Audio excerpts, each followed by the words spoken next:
Now, moving on, government at all levels in Nigeria has been employed to create platforms for youth development and engagement. The charge was part of comments at the Leaders in Business Summit meant to equip young CEOs with the necessary tools to be great in their chosen field and careers.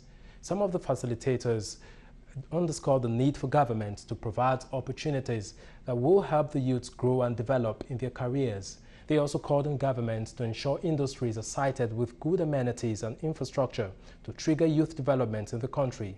Youths themselves were, however, charged to be creative and not rely entirely on government. Earlier, the convener, Reverend Fidelis Ayamoba, urged government to make sure the youths are asset to themselves.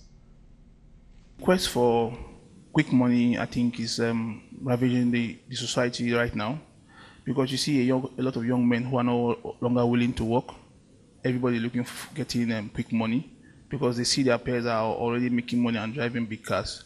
I think at this time the government needs to see how they can curb this by ensuring that our factories are working and our infrastructures are also very good.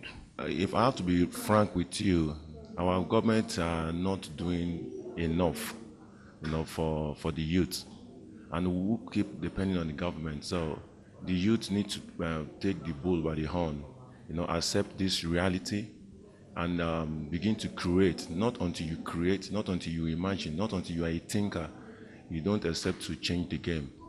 So I won't want us to depend fully on the government, or rather let us begin to depend on ourselves, because the greatest human resource is self. Ensure that a lot of people in our generations are empowered so they don't become a liability.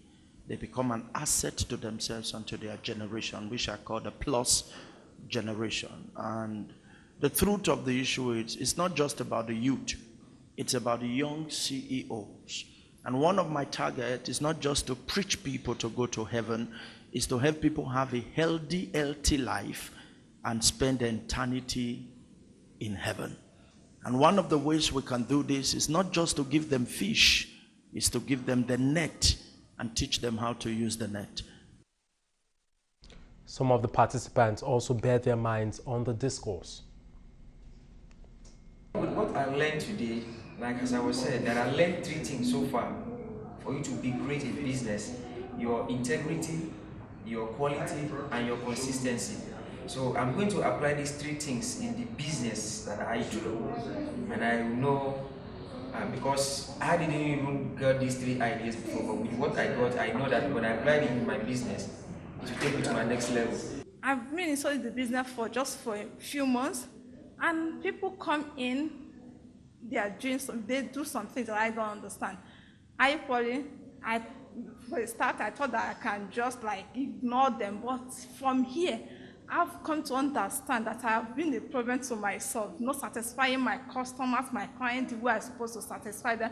But after the training here, I'll go back and do the normal things, how to satisfy them, sir.